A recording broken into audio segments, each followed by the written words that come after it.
This is more than legacy. This is a source of inspiration, sharing the journey of discovery. PSN College of Engineering and Technology.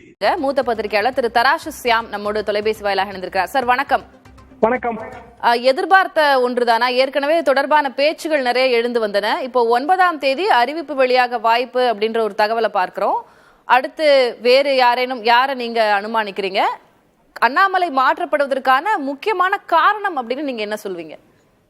தேசிய கட்சியின் மாநில தலைவர்கள் மாற்றப்படுவதற்கான முக்கியமான காரணம் எப்போதுமே கூட்டணி நிர்பந்தம் தான்.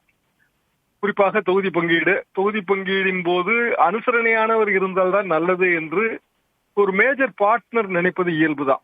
இது நீங்க திமுக காங்கிரஸ் உறவிலையும் பார்க்கலாம். காங்கிரஸ் கட்சி பல முறை தேர்தலுக்கு முன்பாக மாநில தலைவர்களை மாற்றி இருக்கிறது.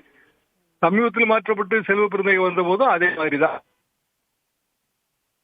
கூட்டணி உறுதியாகிவிடும், தொகுதி பங்கீடு கூட உறுதி செய்து விடலாம். இன்னென்ன தொகுதிகள் என்பது முடிவு செய்ய வேண்டும்.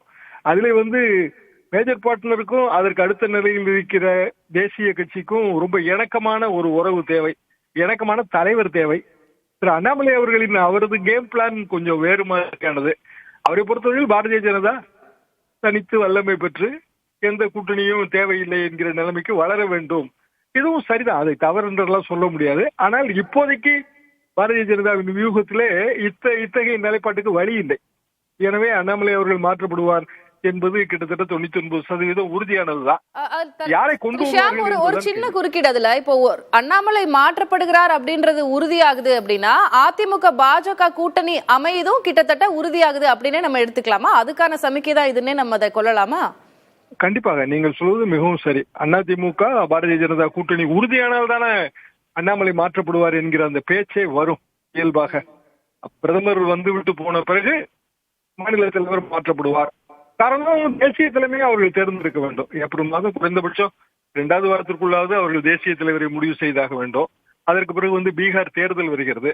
அண்ணாமலையை அதற்காக அப்படியே கைவிட்டு விட மாட்டார்கள். அவருக்கென்று ஒரு கௌரவமான ஒரு பதவி கொடுப்பார்கள் என்றுதான் நான் நினைக்கிறேன். கொடுக்கப்படுவதற்கான வாய்ப்பு இருக்கு. சமீபத்திலே 2 தினங்களுக்கு முன்பு மத்திய மந்திரி சபை விரிவுபடுத்தப்படும் என்கிற செய்தி இருக்கிறது. அப்படி விரிவுபடுத்தப்பட வேண்டும் என்றால் அண்ணாமலை அவர்களுக்கு ஒரு MOS மாதிரியான பதவி கிடைப்பதற்கு அவருக்கு MP வேண்டும். 12 MP பதவிகள் தான் காலியாகின்றன. அதாவது ஜூன் ஜூலை மாதத்திலே 12 MP பதவிகள், ராஜ்யசபா MP பதவிகள் காலியாகின்றன. 6 தமிழ்நாட்டிலே, 4 ஜம்மு காஷ்மீர், பழைய JNK. அந்த நாளில் வாய்ப்பு இல்லை. அஸ்ஸாம் மாநிலத்துல 2 இருக்கிறது. அதை பாரதிய ஜனதா மனதிலே வைத்திருக்கும் என்பது எனது கணக்கு. மொத்தம் 12 தான், அதை தாண்டி இல்லை. அல்லது 6 மாதம் கழித்து MP ஆகலாம் என்று வரும்போது பீகார் தேர்தல் முடிந்த பிறகு என்றும் ஒரு கணக்கு போடுவார்கள். 6 மாதம் அவர் MP ஆக இல்லாமலேயே மத்திய மந்திரியாக பதவி வகிக்கலாம். அண்ணாமலைக்கு பதிலாக மாற்று யார்? அதிமுக பாரதிய ஜனதா கூட்டணியை வெற்றி பாதைக்கு கொண்டு செல்வார். நம்ம பொறுத்திருந்தே பார்க்கலாம். திரு ஷியாம், 9ஆம் தேதி அறிவிப்பு வெளியாக வாய்ப்பு இருக்கு அப்படின்றதான் செய்தி. உங்களுடைய கருத்து பகிர்வுக்கு நன்றி. This is more than legacy. This is a source of inspiration, sharing the journey of discovery.